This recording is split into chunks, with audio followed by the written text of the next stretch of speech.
Muito obrigada, Sr. Presidente. Senhoras e senhores deputados, a caminho mesmo das eleições, e bem pode o Bloco de Esquerda dizer que é mais ou menos pré-eleitoral, mais pós-eleitoral, nós não temos nenhuma dúvida que o que viemos hoje aqui foi assistir a um jogo de sombras, a um golpe teatral e, de facto, ao lançamento de uma cortina de fumo sobre um assunto que é um arrufo de namorados. Não o conseguem resolver lá fora, então decidiram trazê-lo hoje aqui para, na presença de mais alguns intermediários, fazer esta encenação. E, portanto, os senhores quiseram fazer este debate para tentar resolver um problema entre vós. Não é seguramente um problema para os portugueses. Não é seguramente um problema para os portugueses e isso tem que ficar claro, como já lá iremos ver. Agora, é um problema vosso que os senhores não tiveram pejo nenhum em sacrificar mais um tempo de trabalho e debate parlamentar para todos estarmos a assistir a este arrufo de namorados e, de facto, um problema que tem que ver sobre aquilo que verdadeiramente vos preocupa. PPPs, taxas moderadoras e tudo o resto em relação ao SNS é uma miragem, porque é uma realidade em relação à qual o governo do Partido Socialista, mais PCP e Bloco de Esquerda, estão efetivamente constrangidos de nada terem a dizer aos portugueses sobre o estado atual do SNS. Mas já lá iremos. Sobre as taxas moderadoras, o CDS tem uma posição muito clara, aberta.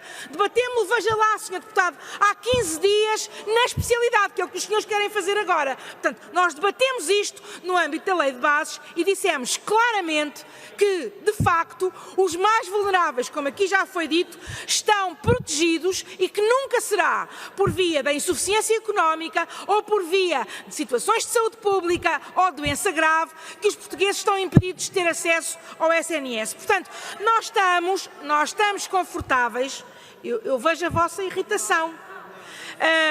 Nós estamos confortáveis porque, de facto, temos 14 grupos já excepcionados e temos bem claro que não serão as taxas moderadoras e para o CDS não são, e estamos a proteger os mais vulneráveis, não serão as taxas moderadoras que constituem uma barreira no acesso ao SNS, como aqui já foi dito. Agora, esta discussão sobre a Lei de Bases, esta discussão sobre as PPPs, não resolve os graves problemas dos portugueses que, aliás, não compreendem com o SNS no estado em que está, como é que os senhores trazem aqui esta discussão hoje que nada resolve sobre a realidade.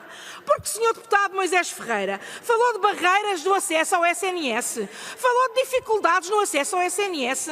Então, mas diga-me uma coisa, o que nós esperávamos hoje aqui é que, a propósito de barreiras no acesso ao SNS, o senhor estivesse a negociar com os seus parceiros de governo o que é que vão fazer sobre a realidade de Viseu, sobre os doentes oncológicos que estão a ser remetidos para Coimbra e sobre Coimbra que, olhe, está agora sobrecarregada sem novos médicos contratados. O que é que os senhores vão fazer? Já discutiram isso nos bastidores? O que é que os senhores vão fazer sobre os doentes oncológicos do Algarve que esperam e desesperam pelo seu follow-up com atrasos nos exames complementares e que estão a ser discriminados? O que é que os senhores já negociaram sobre as maternidades da Coroa de Lisboa que fecham e que encerram e isso sim tem uma barreira ao SNS? O que é que os senhores já fizeram sobre os atrasos nos tempos de consulta para além do razoável? O que é que os senhores já fizeram sobre o atraso nas cirurgias dos doentes que estão em lista de espera? Todos os dias temos tristes notícias. Esta é que é a realidade que este debate e a governação socialista, por vós apoiada pelo PCP, não resolveu. Não resolveu. Os portugueses não compreendem. Os portugueses não compreendem, Sr. Deputado, porque estamos a discutir cortinas de fumo, estamos a discutir minudências, quando temos um elefante na sala que se chama SNS moribundo por via deste governo. Este governo é que causa problemas no acesso aos cuidados de saúde, apoiado por Bloco de Esquerda e PCP. Não são as taxas moderadoras. É este governo que causa esta triste realidade que os senhores persistem em ocultar. Dito isto, Sr. Deputado, O que nós achamos é que, de facto, é preciso mudar, é preciso alterar este padrão de todos os dias temos casos por falta de segurança clínica, por falta de recursos humanos, perante a incapacidade de Bloco, PCP e PS, que se divertem a discutir a lei de bases para que tudo fique na mesma. Não, não pode ficar tudo na mesma e não contarão com o CDS para esse debate.